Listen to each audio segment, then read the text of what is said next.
invocamos, Señor, en esta noche. Y te damos gloria y te damos alabanza. A ti que eres Dios todopoderoso y que tú reinas. Y qué bueno, Señor, que te podemos invitar esta noche gloriosa en tu casa Aliento de Vida, donde tendremos una enseñanza preciosa. Hoy te pedimos, Espíritu Santo de Dios, que tú te derrames con sabiduría, con revelación, en esta enseñanza maravillosa que vamos a tener de David.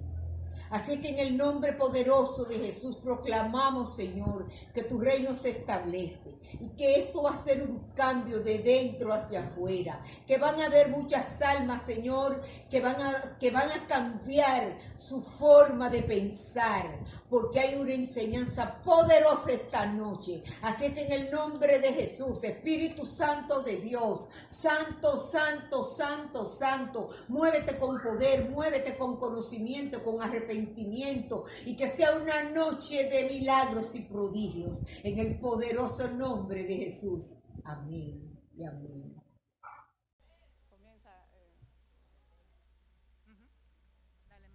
Dios le bendiga. Vamos a exaltar a nuestro Padre misericordioso, Salvador, restaurador de nuestra vida. Viene a llenar nuestra casa de su presencia. Aleluya.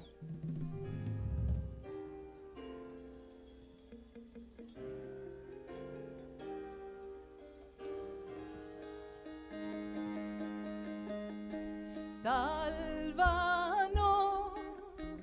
restauranos, avívanos, oh Dios. Sálvanos, restauranos, avívanos, oh Dios.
Gloria a ti, Señor, te exaltamos, Padre.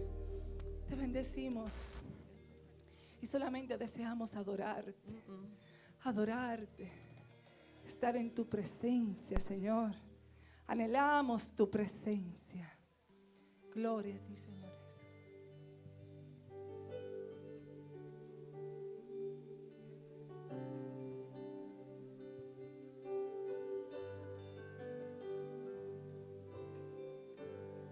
Y ser anhela tu presencia. Amo el sonido de tu voz.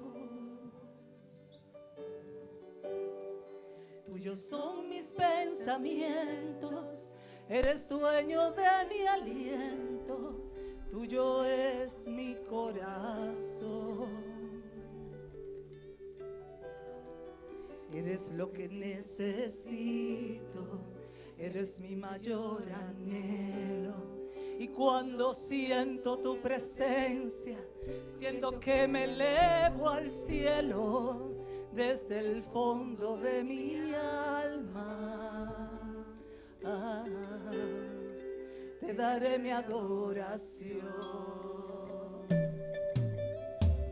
Yo te adoraré, mi Jesús, Dios Rey de Reyes. Yo te adoraré, mi Jesús, Dios Rey de Reyes. Mi ser anhela tu presencia. Dígaselo al Señor. Como el sonido de tu voz. Tuyos son mis pensamientos, eres dueño de mi aliento, tuyo es mi corazón. Eres lo que necesito, eres mi mayor anhelo. Cuando siento tu presencia, siento que me elevo al cielo desde el fondo de mi alma. Te daré mi adoración. Yo te adoraré, mi Jesús, Dios Rey de Reyes. Yo te adoraré, mi Jesús, Dios Rey de Reyes. Ven y dígalo conmigo. Yo te adoraré, mi Jesús, Dios Rey de Reyes. Yo te adoraré, mi Jesús, Dios Rey de Reyes. Yo te adoraré. Te adoraremos, Señor. Mi Jesús, Rey de Reyes. Yo te adoraré. Te adoraré, Dios Rey de Reyes. Yo te adoraré, mi Jesús, Dios Rey de Reyes. Yo te adoraré, mi Jesús, Dios Rey de Reyes. Te adoramos, Señor. Te adoramos. Gloria a ti, Señor Jesús. Muy buenas noches, el Señor los bendiga a cada uno de ustedes que a través de las redes nos acompañan en esta noche para compartir un tema especial. David, un rey para los tiempos. Y en esta noche nos va a acompañar como invitado especial el pastor Elvis Saad de la Iglesia Triunfadores en Cristo de Santiago, República Dominicana, y también estará con nosotros el pastor Freddy Pérez. El Señor los bendiga, bienvenidos sean en esta noche a esta conferencia. Gracias, bendiciones. Pastor Freddy, Pastor Juan Betances, un placer estar con ustedes. Es un alto honor poder compartir a través de esta plataforma y tratar un tema tan interesante como lo es la vida del Rey David. Así es, el placer es nuestro, Pastor Elvis, y de cada uno de los que están en contacto con nosotros en este momento. Y bueno, vamos de inmediato a comenzar a hablar de David, un hombre valorado de manera especial en las Escrituras. Y me gustaría comenzar preguntando precisamente eso, Pastor. ¿Cuál es de entrada el perfil que usted tiene de David como personaje bíblico, como siervo de Dios? David es un personaje de uno de mis personajes predilectos. David es un tipo de Cristo. ¿Por qué? Por tres razones. David es rey. Jesús es rey. David se caracteriza por ser un personaje que ejerció la justicia, aunque tuvo sus fallas, claro está, pero era un rey justo. Jesús viene a establecer un cetro de justicia. Y tercero, David es el punto de referencia de todos los reyes que vinieron después de él. Si vemos la historia de las crónicas de los Primera y Segunda de Reyes, siempre se compara su gestión con la gestión o con la persona del rey David. David es el punto de referencia. Siempre dice, y anduvo en los caminos de su padre David, temió al Señor, lo buscó de todo su corazón. Jesús es nuestro punto de referencia moral para la iglesia. Esas son las similitudes. Y qué hablar del pacto davídico, que es algo extraordinario. La promesa del Señor que de sus genes, de sus entrañas, saldría un rey cuyo reino sería sempiterno. ¿Cómo no hablar de Jesús, el hijo de David? Cada vez que se le hablaba y se le rotulaba a nuestro Señor Jesucristo como hijo de David, aludía a su ascendencia, a su estirpe, dando a entender lo que es el pacto davídico, el pacto mesiánico, el rey esperado por los judíos. Es importantísimo, realmente. Para mí es una de mis personajes predilectos, con sus fallas. Hablemos de algunos detalles del David histórico y de los primeros pasos y de sus primeros pasos y cómo se desarrolla ese camino a su reinado. Sí, David, para mí David tiene tres grandes enseñanzas, la persona de David, el personaje del rey David, y es que todo lo que Dios escoge es menospreciado por los hombres. Dios es el origen de nuestra asignación y de nuestra salvación. El hombre no puede salvarse por sí mismo. Dios escogió a David antes de él nacer y Dios lo ungió como rey. Fíjese que Pablo en su discurso dentro de la iglesia de Antioquía de Pisidia dice que cuando David cumplió su propósito fue reunido con sus padres. Lo que determina el término de nuestra vida es el cumplimiento del propósito. David es menospreciado primero por el padre, porque cuando Samuel, que tiene la asignación de Dios de ungir un rey, va a la casa del padre de David, Isaí, David no es invitado.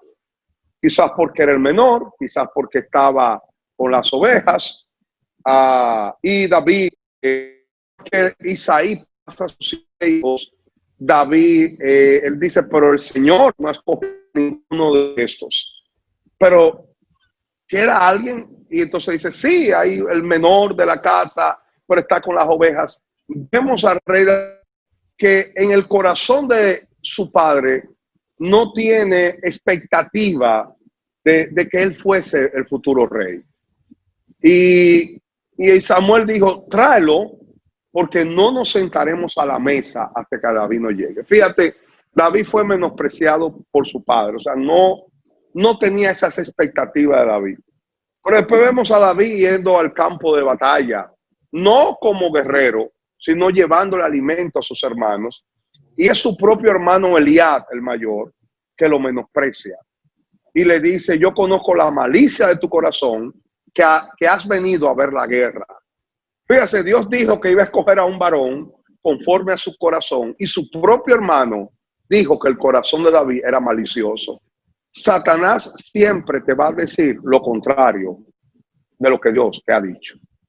Fíjense lo más importante. ¿Qué le dijo el Señor a Jesús cuando ascendía del Jordán? Este es mi hijo amado en quien tengo complacencia. ¿Qué le dijo Satanás a Jesús después de los 40 días de ayuno en la tentación en el desierto? Si tú eres el hijo de Dios.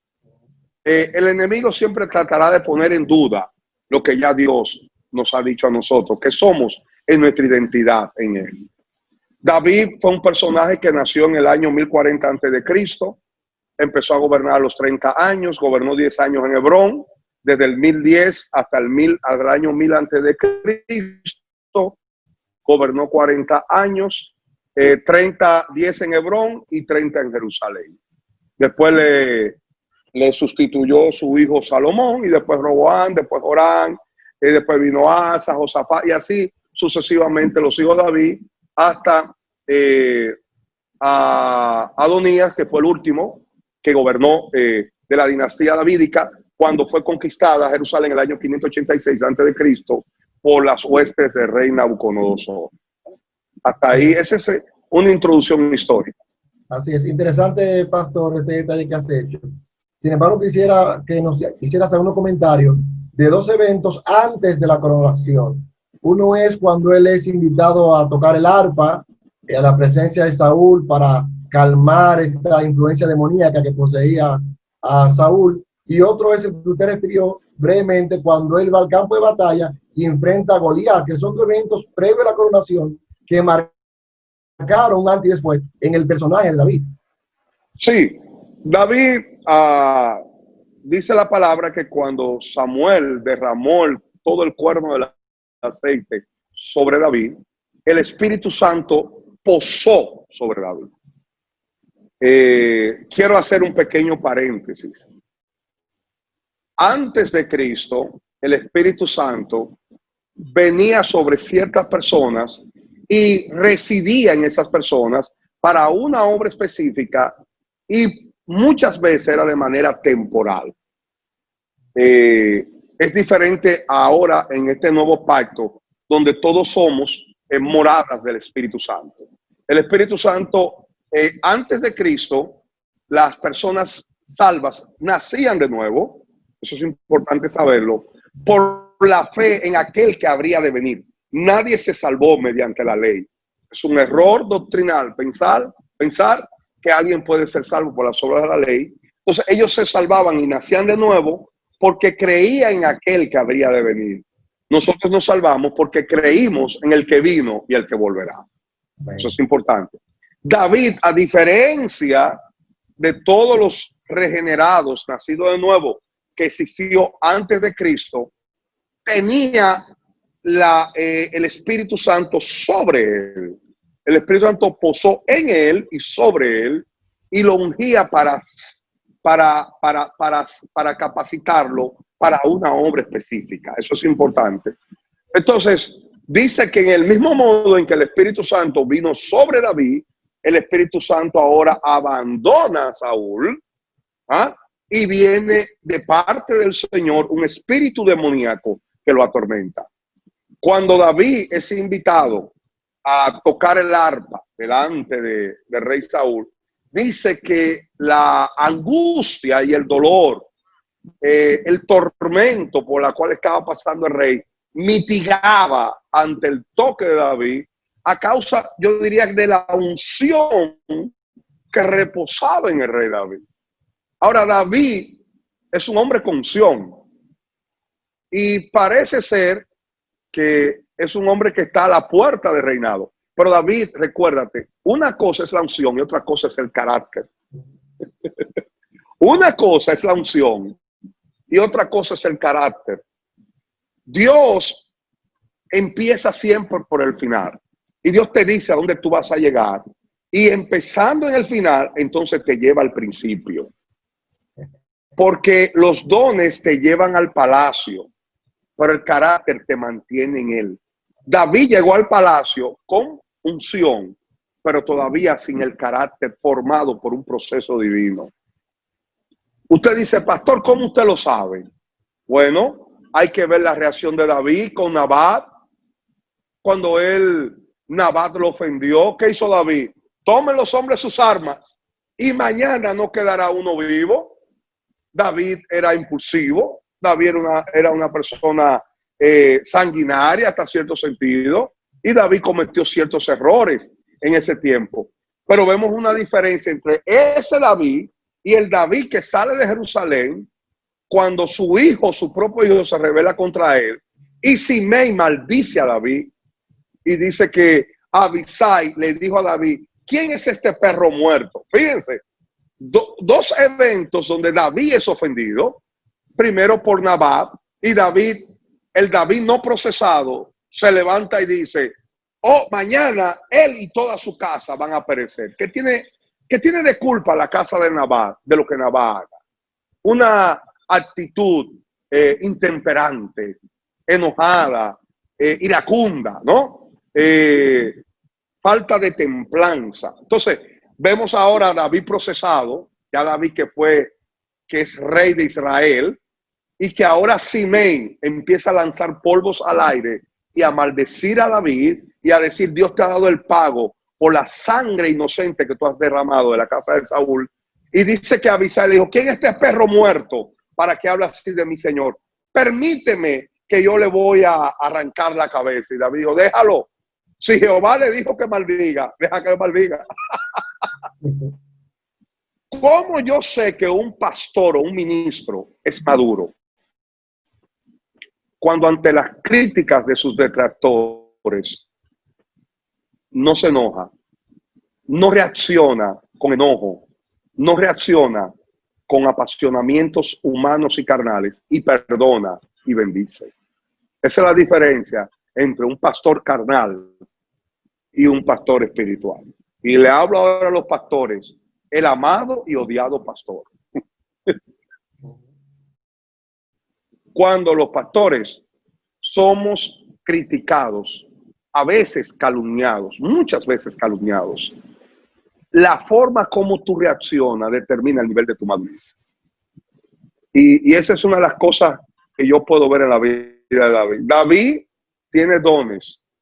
Dios le dijo, te llevo al palacio. Y siempre que Dios te dice que te vaya a llevar a un lado, Él te lleva al lado contrario. Te lleva al palacio y lo metió en una cueva. A Israel le dijo, te llevo a una tierra que fluye leche y miel, y lo introdujo al desierto. A José le dijo, te llevo al reinado, y lo llevó a la esclavitud. Dios a veces nos dice, te voy a prosperar, y viene una escasez. ¿Quién entiende a Dios? Así es. Precisamente de los dos acontecimientos que mencionó el pastor Freddy Pérez, hay uno al que tenemos que darle los detalles a los que no se escuchan. Ya se ha hablado de David tocando el arpa.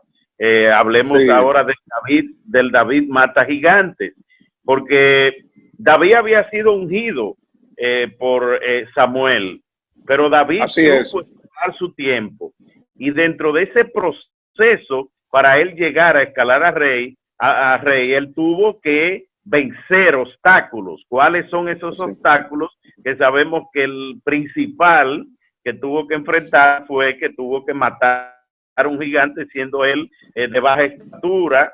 Tuvo que luchar en contra de alguien que era vasallante en su contra, y David no tenía armas con que vencer a ese gigante.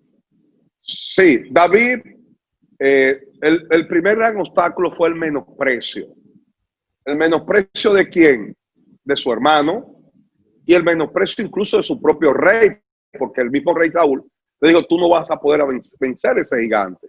Pero ya David había sido entrenado por Dios, porque dijo David al rey Saúl, tu siervo era pastor de ovejas. Y fíjense que dice en pasado, era, porque como el premio a vencer al gigante era casarse con la hija del rey, él en fe ya proclamó que él no volvía para atrás, sino que él iba al palacio. Tu siervo era pastor de ovejas. Quizás alguien le dijo, ¿cómo que tú eras? Tú eres. No, ya yo no soy, ya yo no vuelvo. Y efectivamente dice que no lo dejaron volver a pastorear ovejas. Y David confesó en fe lo que él sabía. Ya Dios lo había entrenado defendiendo las ovejas. Que cuando venía un oso, un león y tomaba uno de los cabritos, uno de los corderitos, David lo perseguía y los mataba. Hay momentos donde Dios primero te entrena antes de llevarte al momento cumbre, donde Dios te va a catapultar al lugar donde Dios quiere que tú funciones. Y David ya estaba siendo entrenado en el campo, pastoreando ovejas, enfrentando a osos y enfrentando a leones. Para que cuando él se enfrentó, y hay momentos donde Dios nos permite que pasemos diversas pruebas para entrenarnos para un momento cumbre. Cuando él se enfrentó al gigante, el gigante lo menospreció. Fíjate, David fue apreciado por su hermano, por el rey y por el gigante. Y esto es un dato muy importante. ¿Qué le dijo el gigante a David? ¿Soy yo acaso perro para que tú vengas contra mí con palos y piedra? ¿Por qué con palos? Porque dicen, y esto no está en la palabra, pero sí está dentro de las costumbres de los antiguos, los pastores escribían en sus varas las promesas. Y posiblemente David había escrito ungido como rey. David puso la promesa adelante y fue y enfrentó a Goliat.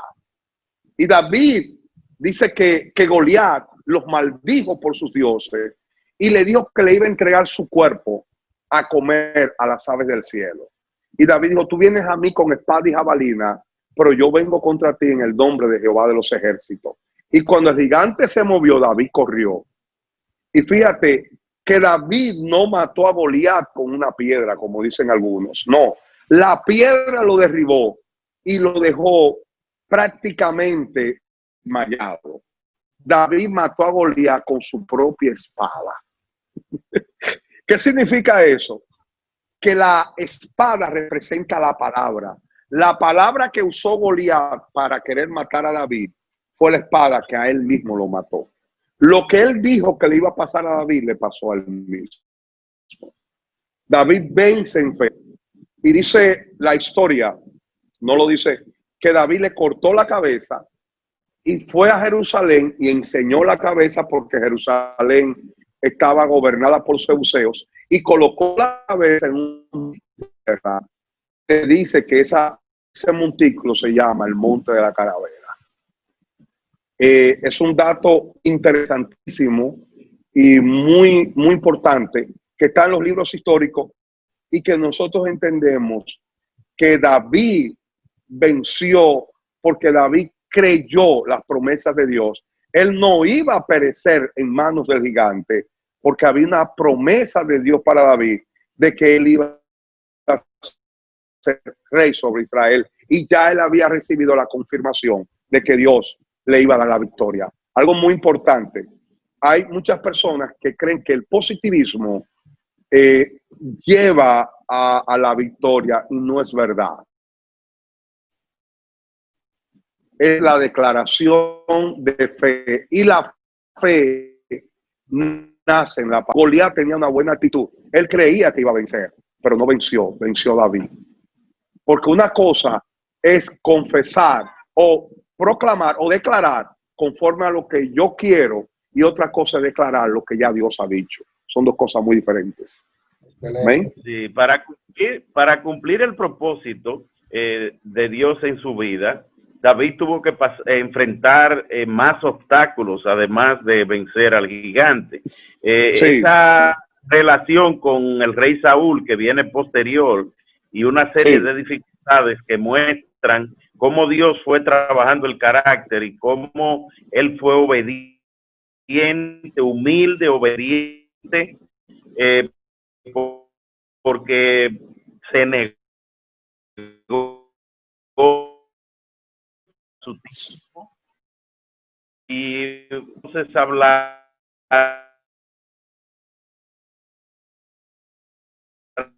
de los errores que él cometió y las consecuencias como producto de en Cristo, en el cumplimiento del propósito, tenemos obstáculos, que esa es la gran diferencia. David tuvo obstáculos, bueno, la persecución sistemática de Saúl. Saúl tuvo envidia de David a causa del éxito de David. En las continuas batallas contra los todas las empresas en las cuales David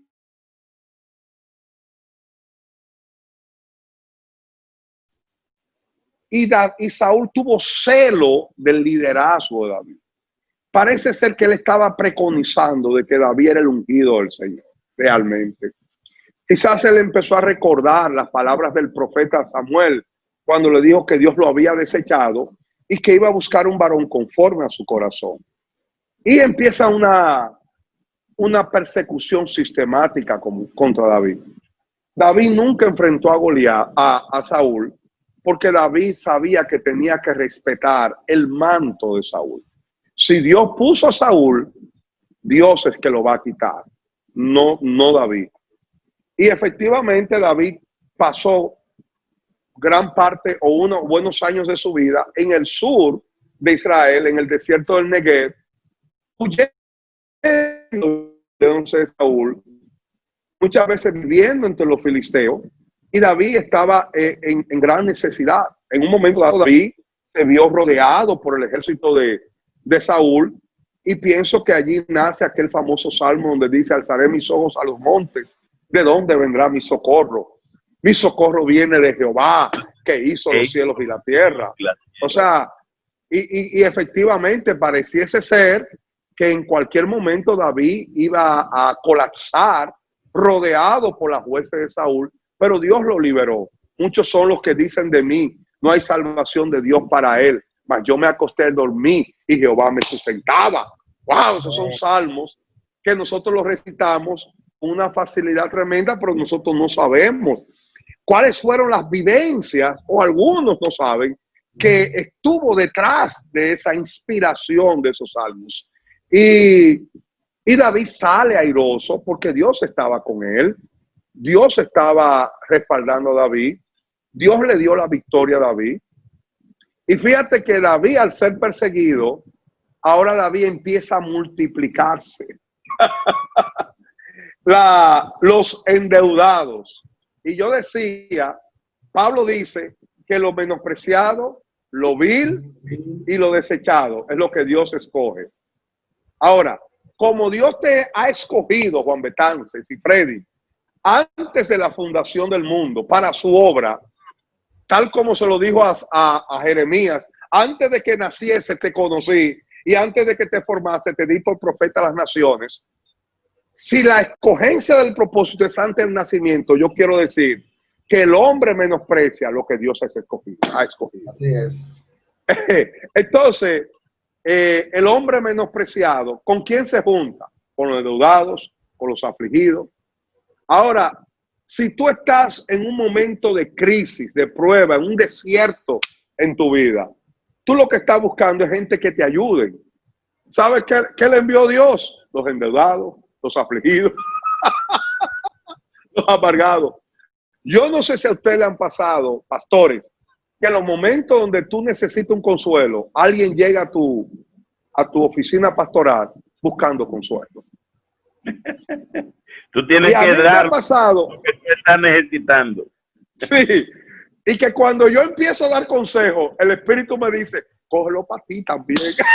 Agárralo ahí para ti. Esto que tú le estás diciendo, ahora aplícatelo a ti. Porque uno empieza a decirle, el Señor está contigo, levántate, no suelte la toalla, Jehová te dará la victoria. El desierto no es tu destino, es el camino a la tierra que fluye leche y miel. Y el Espíritu me dice a mí, Elvis, escucha lo que tú estás diciendo, porque hay momentos en que tú quieres tirar la toalla en el ministerio. Yo no sé si a usted le ha pasado, pero a mí me pasa. Hay momentos en que tú te sientes desalentado, hay momentos que tú te sientes afligido, traicionado, herido, maltratado, vejado, humillado, lo que sea. Y hay un momento que tú dices, Señor, voy a dejar esto, tú no me llamaste para esto.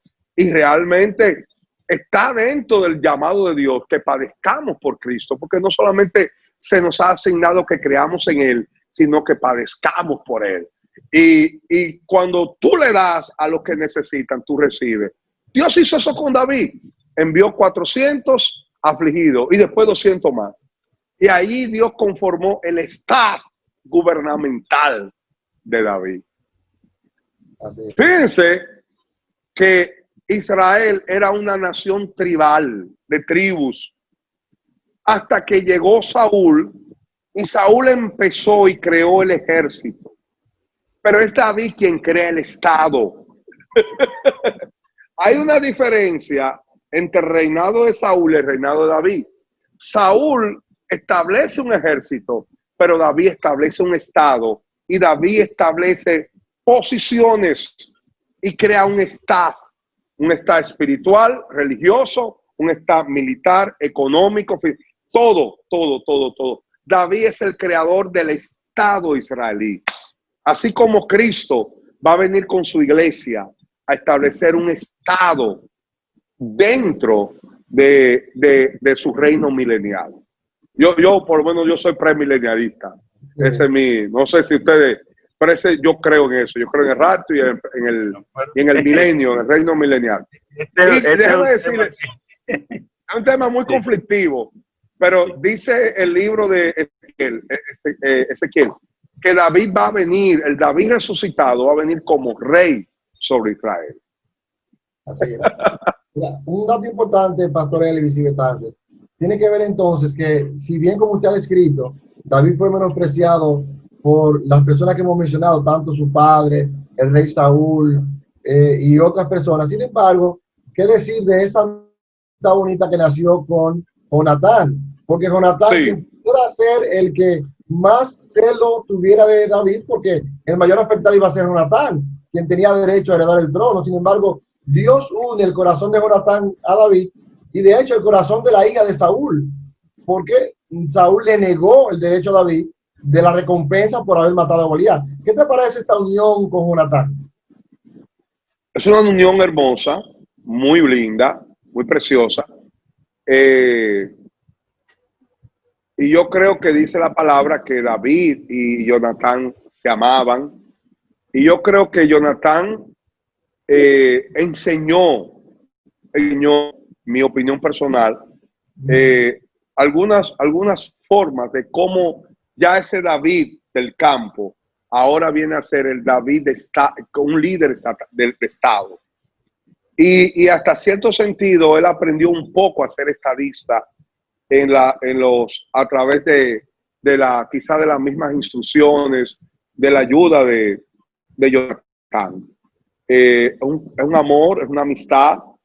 Cómo lloró David y incluso compuso ese poderoso salmo en esos lamentos cuando murió Jonatán y Saúl, ¿ah? en el monte se me va el nombre, de Gilboa. Yo vi el monte de Gilboa y realmente no ha nacido la hierba jamás ahí. Está árido completamente. Y ahí habla de que no crezcan las hierbas verdes en este monte, el monte de Gilboa. Es extraordinario el cariño y el amor. Y después como David, por amor a Jonatán,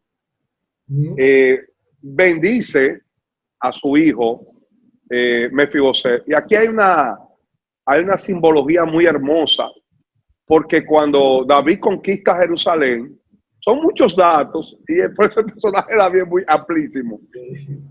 Los jebuseos dijeron que los cojos y los mancos sacarían a David impedirían que David conquistara Jerusalén, porque Israel nunca había podido conquistar a Jerusalén per se. Pero hay un túnel que yo estuve en ese túnel por donde entró Joab y entró a la ciudad y la conquistó. Entonces David dijo que ningún cojo, ningún manco entraría a Jerusalén. Lo menospreciado del corazón por estas cosas que ellos dijeron. Y fíjate que cuando un día David dijo, ¿qué es de las descendencias de mi amigo Jonatán? Que siento transmitir la gracia y el favor y el cariño que yo le tuve a Jonatán. Por amor a Jonatán, yo quiero bendecir a su descendencia. Y alguien le dijo, honrarlo. Siba le dijo, pero le queda un hijo, Mefiboset, pero es minusválido, es cojo. ¿Qué es lo que le estaba diciendo? Ya hubo una sentencia que los cojos no entrarían, que los mancos no entrarían, que los minusválidos no entrarían. Pero a causa del amor a Jonatán, Mefiboset no solamente entró, sino que se sentó a la mesa del rey. Nosotros no podíamos entrar, pero a causa del amor del Padre a Jesús, que murió, Él nos ha hecho cercano y nos ha sentado en los lugares celestiales y nos ha sentado en la mesa del rey. Es una simbología hermosísima. Estamos ahora en lugares celestiales por amor a Cristo. Aquel que murió y aquel a quien le pertenece el corazón del Padre, que es Jesús. El Padre ama al Hijo y el Hijo ama al Padre. Eso es una simbología hermosísima, hermosísima realmente. Así es. Y como hablemos, perdón.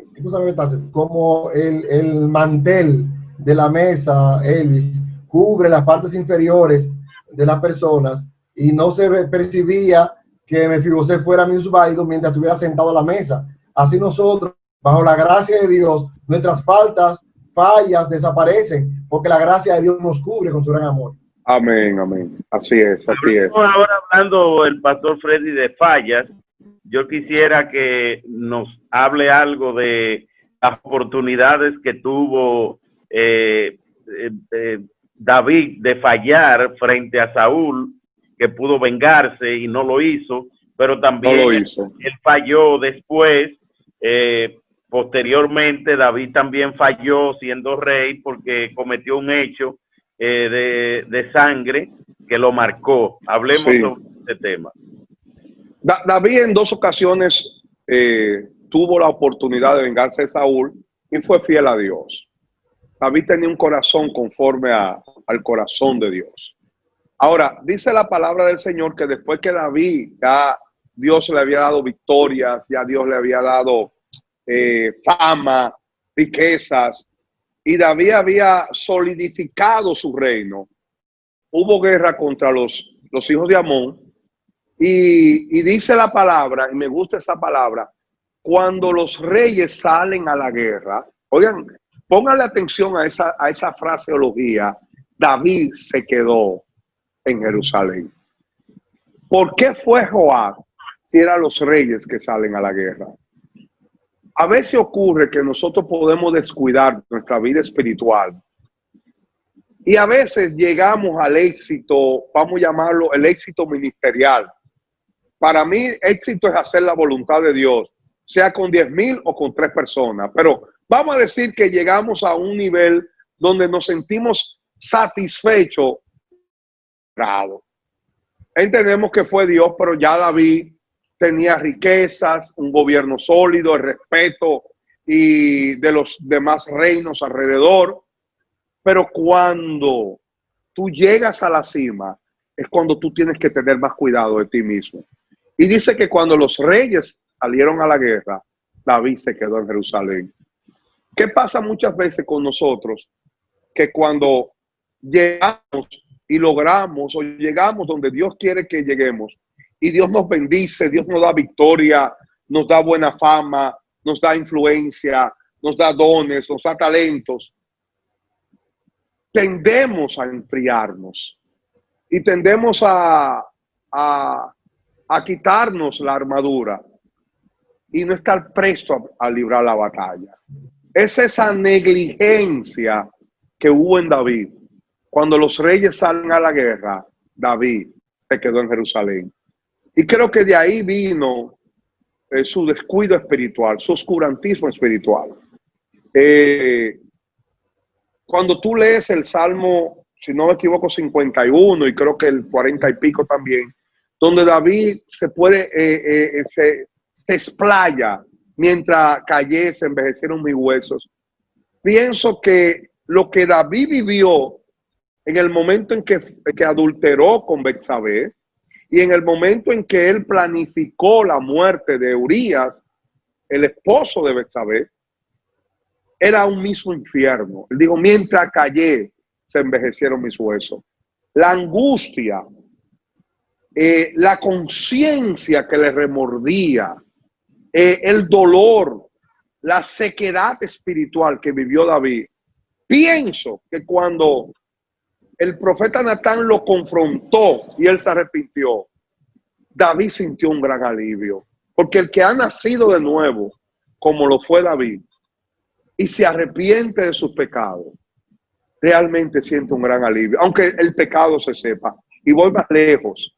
No existe una vida más miserable que la vida de un cristiano cuando está en pecado. Así es. Si no es cristiano, no le importa. Usted quiere saber, mi hermano Freddy, hermano Juan Betances, amados pastores, al cual respeto, si una gente cristiana, confróntalo con su pecado.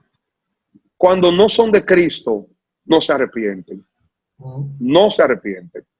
No sienten remordimiento. No sienten un espíritu que lo confronta, que lo rehuye muchas veces. Y hay personas que ya tienen sus conciencias cauterizadas y terminan viendo el pecado como algo usual, consuetudinario, algo normal en su vida. Y fíjate cómo David se arrepintió y producto de su pecado nace una criatura, el cual Dios mismo le quitó la vida. Porque Dios no le puede dar vida lo que ha nacido con la malicia del hombre. Toda malicia, todo tigueraje en el ministerio terminará siendo aniquilado por Dios. Y estoy hablando ahora de esta gran enseñanza. Dios mata todo lo que no nace de él mismo. Todo lo que nace de la malicia. Y fíjense que David, con malicia, con argucias, planifica cómo atribuirle a Urías que él es el padre de la criatura, llamándolo para que él conviviera con su esposa a sabiendas que ya su esposa estaba embarazada. Y cuando él, producto de su ética militar, no va a dormir con su esposa, David entonces lo envía con una carta llevando la sentencia de su propia muerte. Y muere en los campos de Amón, cuando por una celada del mismo Joab, ellos se retiran y lo dejan solo. Y ahí él está en la parte más peligrosa del campo de batalla y ahí él perece. Y David toma a Betsabé, pero Dios confronta a David, lo confronta con su pecado y David se arrepiente. Dios lo perdona, pero Dios lo disciplinó. Así es. Porque Dios al que ama castiga y disciplina a todo aquel que recibe como hijo. Hay que entender esa verdad. David de ahí en adelante vivió un verdadero calvario. ¿Qué dijo David? Cuando Natán le contó aquella famosa historia de un hombre que tenía muchos corderitos y había un hombre pobre que vivía al lado, que además tenía una sola corderita. Y cuando le llegó un visitante, el rico que tenía muchos corderos, usurpó la corderita. David dijo, perezca tal, es digno de muerte el que hizo tal cosa, debe pagar 4 tantos la corderita. Y le dijo, ese hombre que tiene muchos corderitos eres tú, rey David. Y el que tenía una sola es Urías, al cual tú tomaste su única esposa. Fíjate, David mató a Urías, prácticamente él planificó su muerte. David perdió el hijo que nace de Betsabé. David perdió la vida de su hijo Amnón. David perdió la vida de Absalón y David perdió la vida de Adonías. 4 hijos perdió David por uno que él mató, porque él mismo dijo, debe pagar 4 por un solo muerto. Así es, interesante la ley de restitución. Interesante, sí, muy interesante esa situación. Sí. Y podemos señalar entonces este crimen como un crimen de Estado, porque el mismo Natán le dice, has hecho blasfemar el nombre de Jehová ante tus enemigos. Bueno, este fue un momento difícil. Y para terminar con la parte difícil de David, otro momento también más avanzado en su reinado es cuando él decide, Pastor Elvis y Betances, hacer un censo, que el mismo Joab le dice, pero David, no es necesario hacer este censo. Y cómo Dios entonces trae un juicio también sobre David por haberse dejado incentivar por Satanás para hacer este censo. ¿Qué te parece este acontecimiento? Sí, David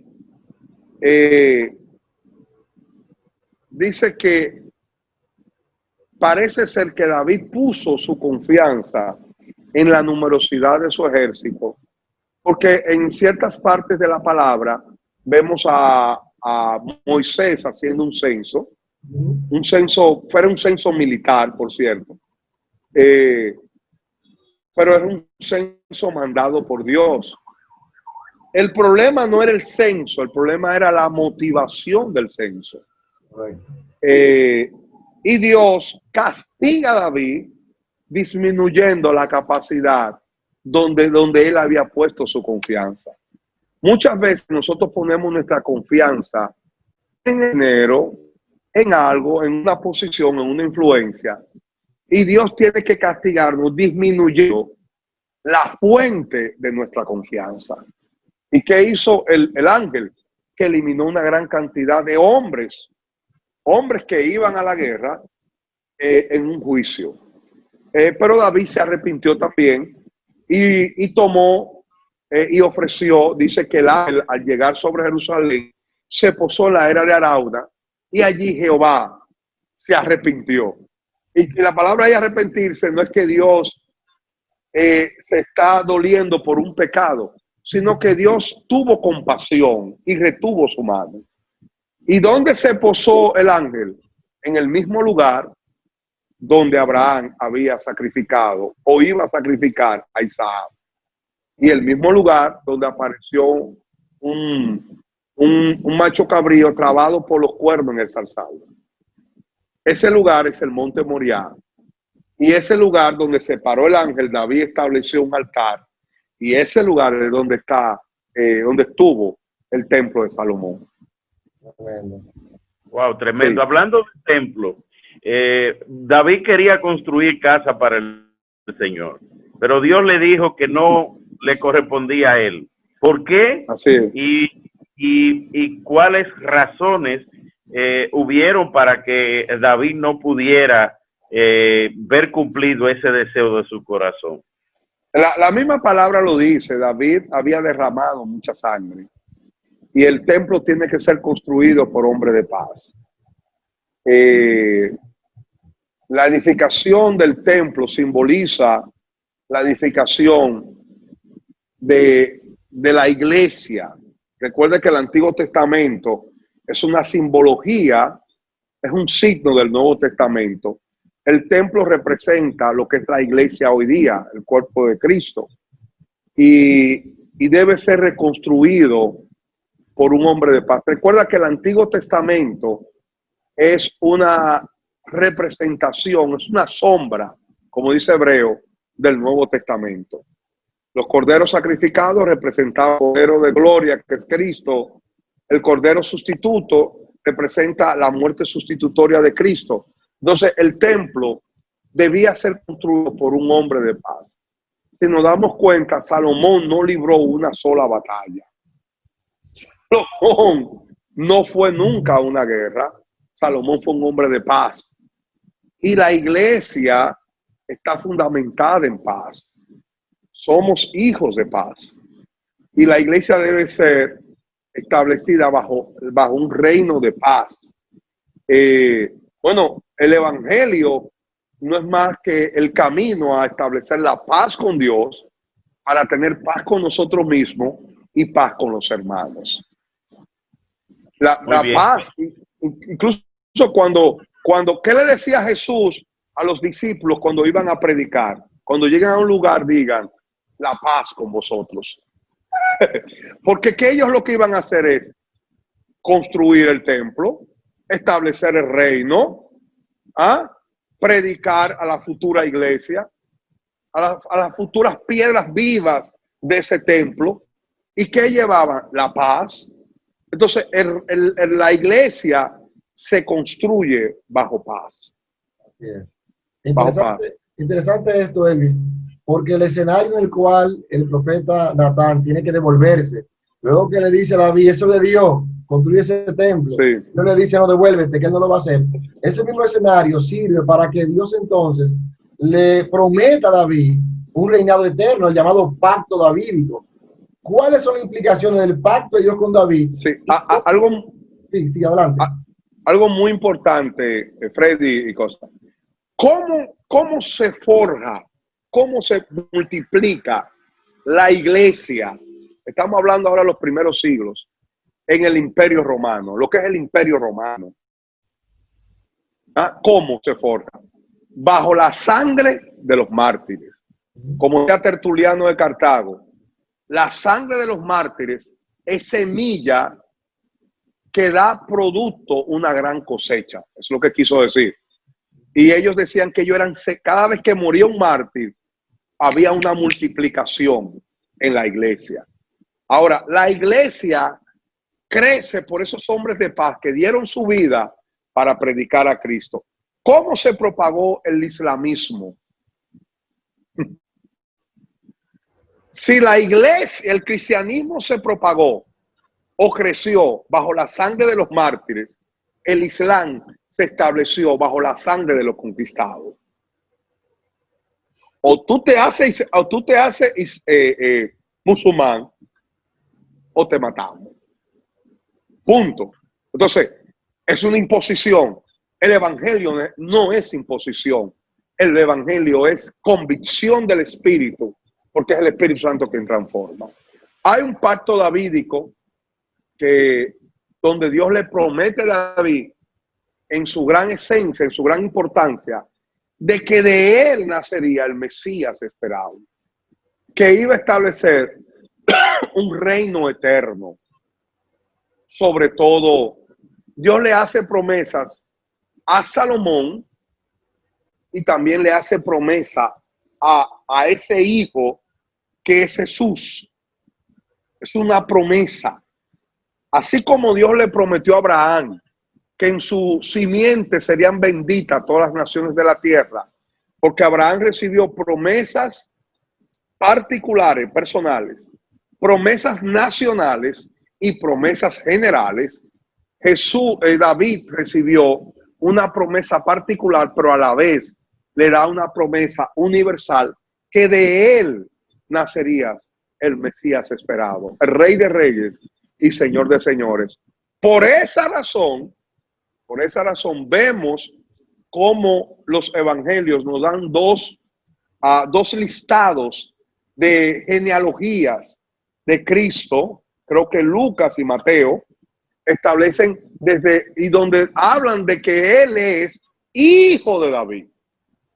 Porque eso, para quizás el que no entienda por qué la Biblia habla de que Jesús es hijo de David, pero para un judío que conoce el pacto davídico, donde ellos saben que Dios le ha prometido que de la estirpe de David, del linaje de David, nacería el Salvador del mundo. Nosotros, aquellos que conocen ese pacto, entienden claramente cuando leen Mateo y Lucas, la genealogía, cuál es el mensaje que el evangelista quiere establecer cuando nos da ese listado de padres y de hijos. Sí. Hay un punto importante. Las cualidades de David indican que era un hombre humilde, fiel, obediente a la voluntad de Dios, pero también David tenía un corazón adorador. Era Así es. entregado a la obra del Señor y como rey se gozaba y disfrutaba, se deleitaba en la presencia del Señor. ¿Cuáles Sí. pasos hizo él que se convirtieron en pasos que determinaron el destino posterior del pueblo de Israel? David era un adorador, el dulce cantor de Israel. David amaba lo que los judíos llaman la Shekinah de Dios, la gloria manifestada de Dios. Mientras reinó el rey Saúl, el arca estuvo en la casa de Abinadab por 20 años y todo el pueblo lamentaba en pos de Jehová. Pero cuando David llegó a Jerusalén, una de las primeras cosas que hizo fue que buscó el arca y estableció y erigió una tienda para que se adorase el nombre del Señor. Y allí se congregaban de diversas naciones, venían a adorar al Señor. Asaf, Enán y Jedutún, 3 ministros de adoración que adoraban al Señor.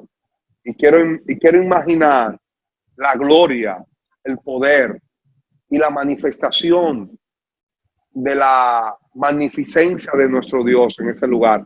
Bueno, se escribieron salmos mesiánicos que nacen de esa liturgia de adoración al Señor. Y David era un amante, un hombre piadoso, amante de la presencia de Dios. Aquel que dice: un día en tus atrios es mejor que 1000 fuera de ellos. Una cosa demandado a Jehová y esta buscaré, que yo esté en la casa de Jehová todos los días de mi vida para contemplar la hermosura de Jehová. Solamente mi alma tiene sed. Todas estas palabras que vienen de estos adoradores habla de corazones ávidos, ardientes por la presencia de Dios. El amor, la pasión, la devoción. David, aunque no construyó el templo, pero David hizo el diseño del templo, que dice que me fue trazado por las manos de Dios. Y es como si lo hubiese construido, porque él dejó gran cantidad de recursos para la construcción del templo. Y yo te comentaba que cuando yo he visitado varias veces Israel, me di cuenta que el aposento alto, donde descendió el Espíritu Santo, está prácticamente arriba de la tumba de David. Prácticamente la tumba de David, el aposento alto está aquí arriba, en una segunda planta, y aquí abajo, como a la izquierda, está la tumba de David.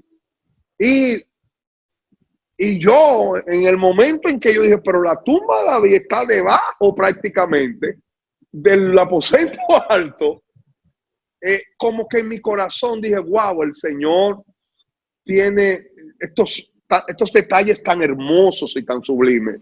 Y fíjate que el mismo Pedro, en su discurso del Pentecostés, alude a David, hablando de un salmo mesiánico, cuando dice: y no permitirás que tu santo vea corrupción. Y Pedro dice: David no se refiere a sí mismo, porque aquí tenemos su tumba. Yo me imagino señalando la tumba ahí mismo. Y vemos que él sí vio corrupción. A quien se refiere es el Cristo, es Jesús, que Dios le resucitó al tercer día. Es algo extraordinario, algo extraordinario. No permaneció en el Hades, ni su cuerpo vio la corrupción que no habla en corrupción. el capítulo. Correcto, sí. que nos habla el capítulo 2, cuando Pedro, en aquella venida de Pentecostés, estando ellos en el aposento alto, pues dio aquel discurso memorable, donde invitó al pueblo al arrepentimiento para perdón de sus pecados y a reconocer a Jesucristo como el Salvador del mundo. Hay un detalle importante: David estableció una adoración permanente, 24 horas, simbología de lo que es nuestra vida ya después que tenemos a Jesucristo y del nuevo tabernáculo de adoración a Dios, que es el corazón del hombre. Hablemos sobre eso. Sí, cuando Pedro dice que el Señor iba a restaurar el tabernáculo de David, está refiriéndose a que Dios iba a levantar una iglesia donde todos los gentiles serían parte de ese cuerpo. Esa es la revelación de Dios realmente. Y esta adoración espiritual, no ceremonial. Cuando Jesús le dijo a la samaritana, ha llegado la hora, y ahora es cuando Dios está buscando, no adoraréis ni en el monte Gerizim, ni en el monte Moriah, ni en Jerusalén, sino que Dios busca adoradores en espíritu y en verdad. Esa adoración ceremonial, religiosa, tradicional, a la cual nosotros estábamos acostumbrados cuando íbamos a popular, donde no entendíamos mucho de los ritos a la cual participábamos, realmente no es la que le agrada a Dios. Dios quiere una nación donde el Espíritu Santo sea la fuente motivadora y donde nosotros, es decir, explicar, porque hay que experimentar. Cuando el Espíritu Santo toma tu corazón y lo llena de ardor y nace esa llama y ese fervor de adorar a Dios, donde yo quisiera tener 1000 voces para proclamar la grandeza de Cristo. Ese deseo incesante y a veces hasta gravoso que viene sobre nuestros lomos para exaltar el nombre de Cristo. Cuando nos faltan las palabras, esa pasión, esa adoración no extravagante, como dicen uno, exuberante, porque extravagante es otra cosa, exuberante, que debe salir de un corazón agradecido. Esto solamente lo produce el Espíritu Santo en nosotros, eso no es nuestro, eso es una gracia de Dios. Eso fue lo que activó a David, ese deseo de estar en la presencia de Dios, ese anhelo. No sé, pero a mí antes me aburría muchísimo, antes de Cristo. Para mí decir que voy a misa era una cosa realmente tediosa. Yo iba a misa, que de ahí mi papá me llevaba a un restaurante, se llamaba Verlazo en Santiago, que vendían los mejores mondongos del mundo, con yuca. Y yo iba a la misa, pero y veía el reloj como 15 veces. Pero yo lo que estaba, sí, esperando la comida que venía después. Pero realmente ahora en la iglesia, cuando voy a la iglesia, el verdadero banquete lo recibo allá, porque es como ese deseo incesante de adorar a Dios, ese ríos de agua de vida que Cristo habló, que el que bebe de la fuente de agua viva, dice que se sanará, saciará nuestra sed y producirá en nosotros una fuente que salte para vida eterna. Esa fuente que nace en nosotros. Sí, eso es poderoso. David es un personaje extraordinario. Hay un detalle que no quisiera de compartir, y es esta declaración que hace el propio Señor en Primero de Reyes capítulo 11, cuando trae juicio sobre Salomón, ya en la vejez. Hay una palabra puntual que el Señor dice en Primero de Reyes 11, le dice a Salomón, porque tu corazón no fue perfecto como el de David tu padre. Porque hemos hablado de pecado, de inmoralidad sexual y digamos que vanagloria del poder en el censo. Pero David nunca practicó idolatría porque su corazón siempre reconoció a Dios como su único Señor. Y si bien tuvo sus fallas, sin embargo, nunca adoró a otro Dios. Y ahí va esa palabra puntual. No fue tu corazón perfecto como el de David tu padre. Sí, yo creo lo que dice un famoso pastor.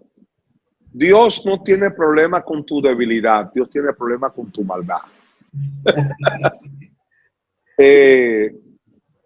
Pedro cayó por debilidad. Judas traicionó a Cristo por maldad. Y yo creo que David, aunque cayó y lo que hizo fue pecado y estuvo mal, Y como dijo el Señor, esto ha hecho blasfemar a los enemigos de Jehová. Pero el corazón de Salomón se desvió.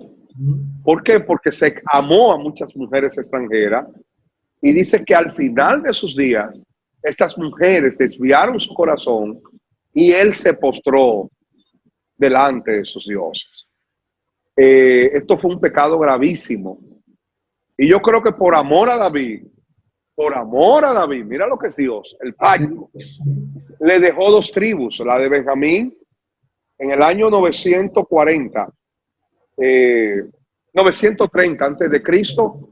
Roboam empieza a gobernar y Dios le quitó 10 tribus y se la dio a Jeroboam.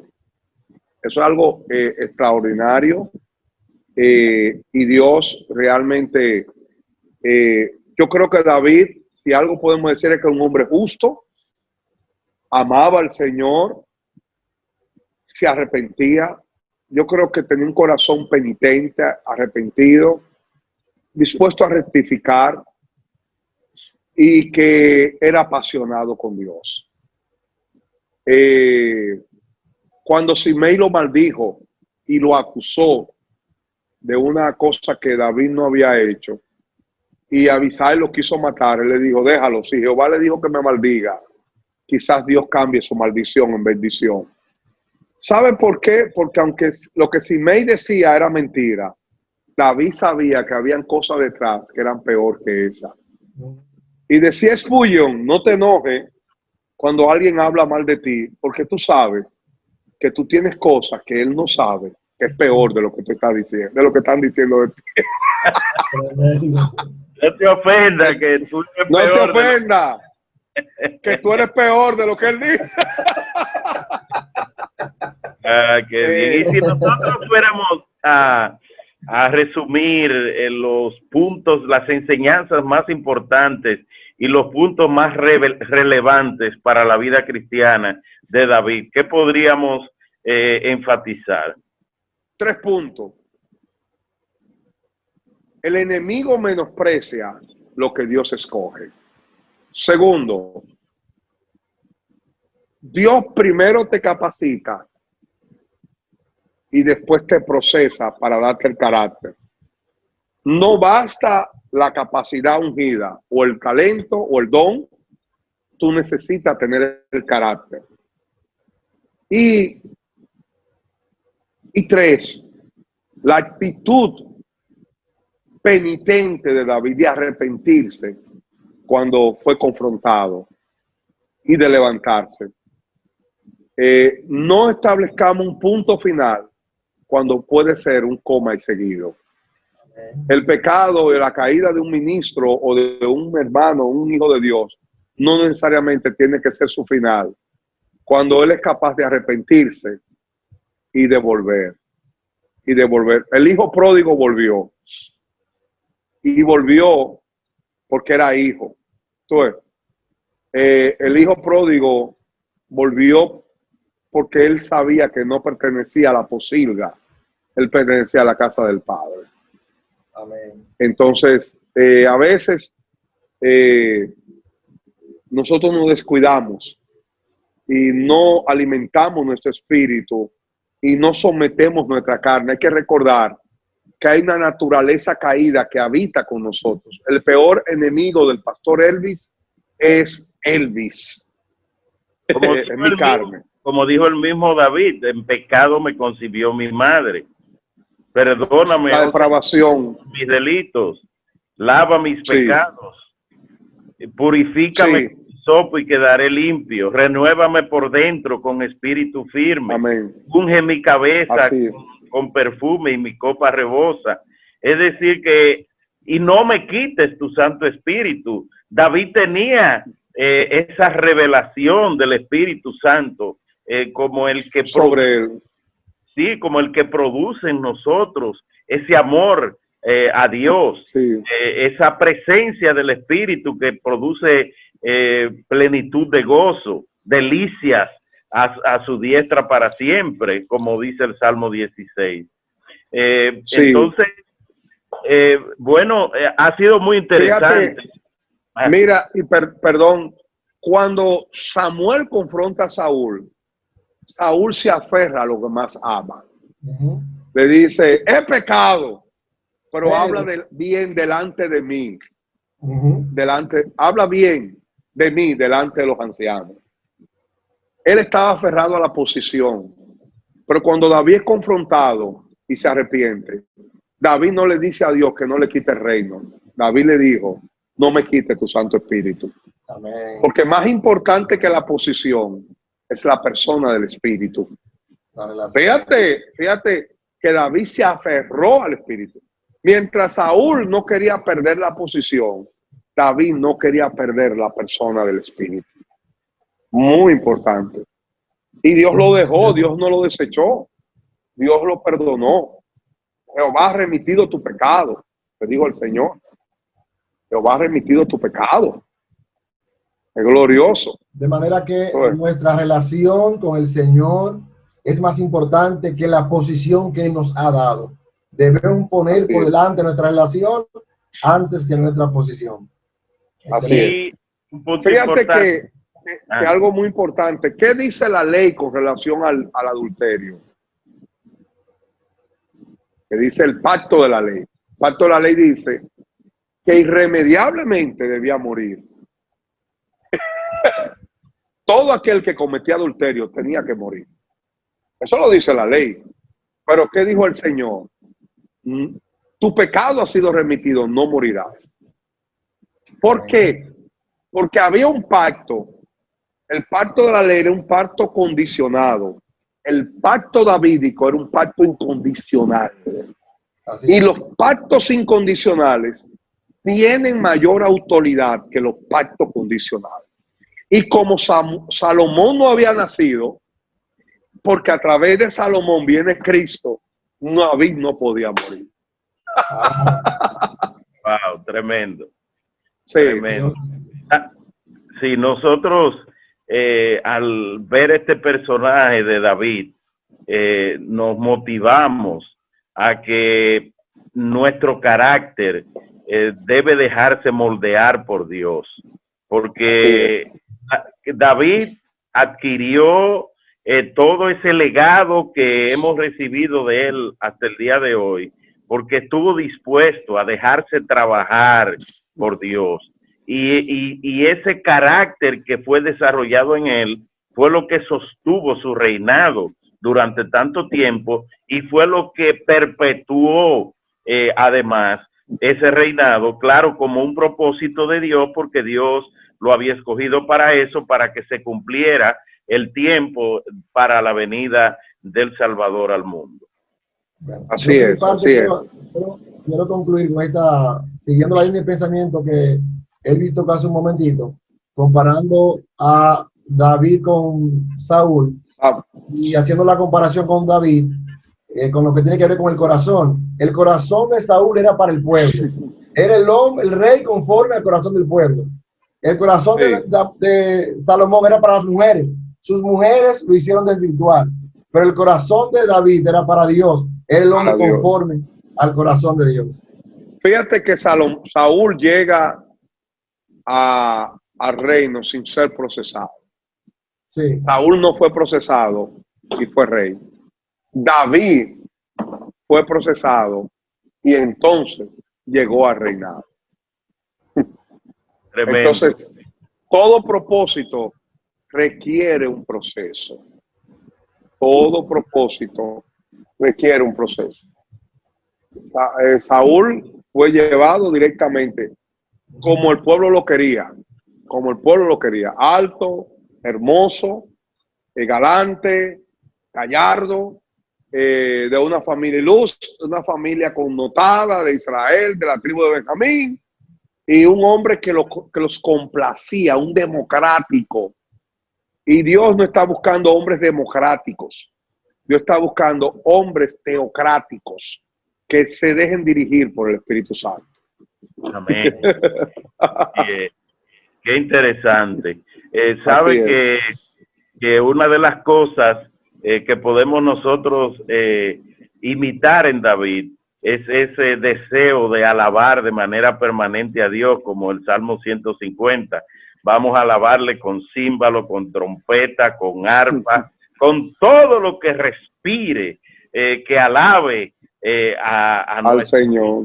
Y así nosotros vamos a tener ese corazón conforme al de David, esa pasión para con sed en nuestro interior, como decía, como el siervo brama por las así clama por ti, oh Dios, mi alma. Y cuando él decía, amén, porque tu misericordia vale más que la vida. ¿Qué puede ser más grande que la misma vida? Y David tenía la revelación de que la misericordia de Dios es mucho más importante que la vida.